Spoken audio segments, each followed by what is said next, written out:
Hello guys, pag-usapan lang natin si Daniel Padilla at Kyla Estrada. Ayon kasi sa balibalita, Diyos ko, Daniel Padilla sinundo Kyla Estrada. Kyla, kinikilig yan.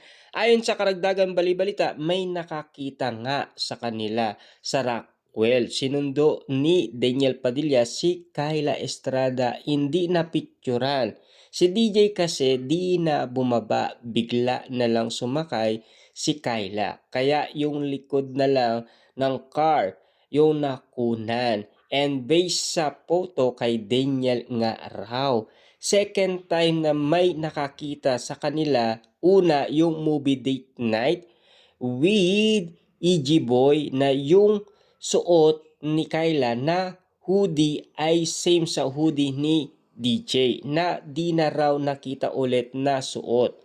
Kyla seems like a smart, grounded woman who knows what she doing, and as long as they both single and not using taxpayer money to date, it's also good.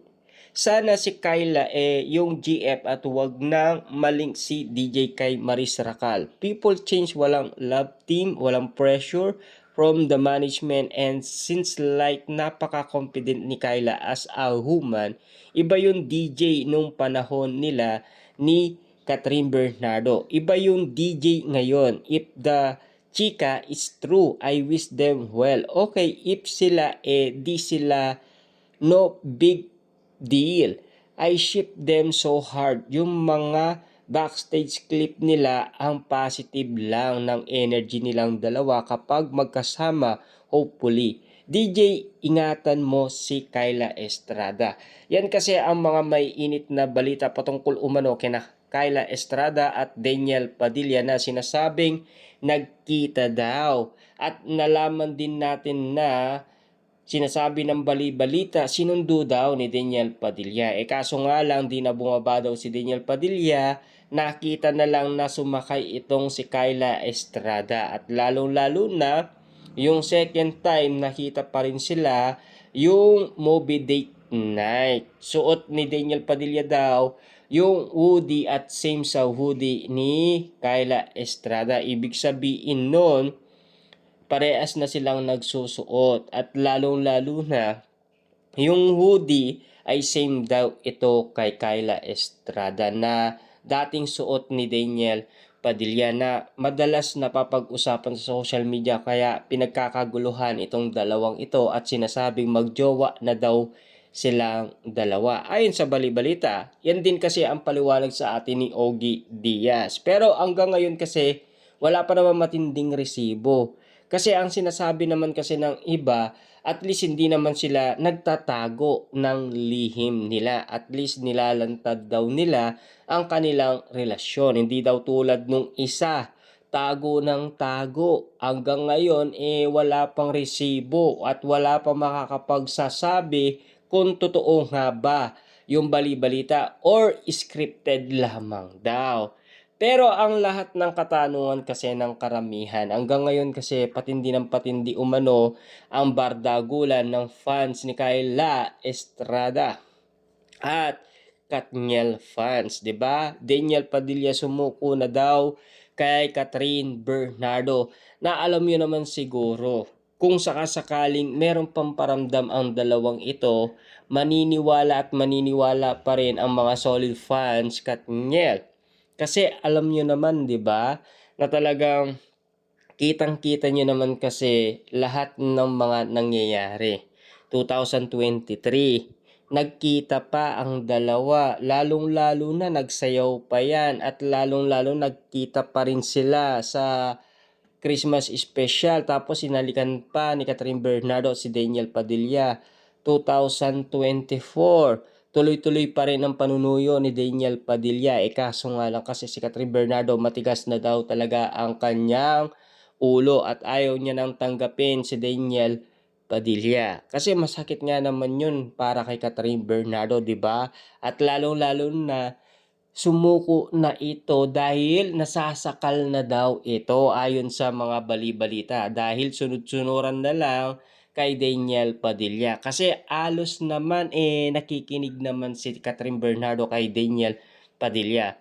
Pero at least nag-matured na ang dalawa. At lalong-lalo na inamin ni Daniel Padilla na masaya na kay Kyla Estrada. Kaya nga naman sinasabi nila, cut uli na ba ang lahat para sa kanilang dalawa ni Daniel Padilla. Nga alam nyo naman siguro, no? Lahat ng mga bagay na nakita natin kay Catherine Bernardo at Daniel Padilla, at least hindi pa rin nila nalilimutan ang nakaraan. Ika nga ng mga netizens, mahirap bitawan ang nasabing relasyon dahil umabot ito ng 11 years. Diba? Kitang-kita nyo naman siguro lahat ng mga resultang bali-balita sa social media dahil pulutan niya ng iba't ibang mga netizens, lalong-lalo na pinagkakaguluhan, pinagpipestaan at pinag-uusapan. Lahat ng mga nangyayari. Siyempre, alam niyo naman siguro, mahal pa rin nila ang isa't isa. Di lang nating alam kung katotohanan pa. Kasi hindi pa naman umaamin itong si Daniel Padilla, lalong-lalo na si Kyla Estrada at Mayor Mart Alcala at Catherine Bernardo. Kaya nga naman kasi malaki pa rin ang pag-asa ng mga Dilulo fans na Katniel fans. Kasi naniniwala sila na meron pa. Kasi nabalita pa yan noong last 2025 dahil nagkaroon sila ng collaboration project. Yun tungkol sa balita ni Sian Gasa. Kaso nga lang kasi si Mami Min Bernardo kontra lang talaga sa Katniel. Kaya nga naman kasi nagkaroon ng collaboration project. Di lang nating alam kung matutuloy. Pero ika nga kasi ng iba't ibang mga netizens, meron silang solo project na kailangan tapusin muna bago magbalik sina Daniel Padilla at Catherine Bernardo. Siguro napatunayan na nila, 'di ba? Kitang-kita niyo naman siguro nagkaroon sila ng reunion noon kasama ang tatlong direktor. Gusto nga ni Direk Cathy magbalik ang Katniel kasi meron pa tayong inihintay na movie nila, yung After Forever. Kasi yan ang iniintay ng karamihan sa Katniel. Siyempre, magandang pasabog yan kapag nagbalik sina Daniel Padilla at Catherine Bernardo. Sigurado, makikita natin na tila meron ng bagay na hindi nating maiintindihan. Kikiligin lang tayo, sigurado, kapag nagkatinginan yung dalawang yan at nagkausap na. At lalong-lalo na yung may arutan at kulitan at may halong lambing, sigurado mababaliw ang mga solid fans na Katniel fans dyan.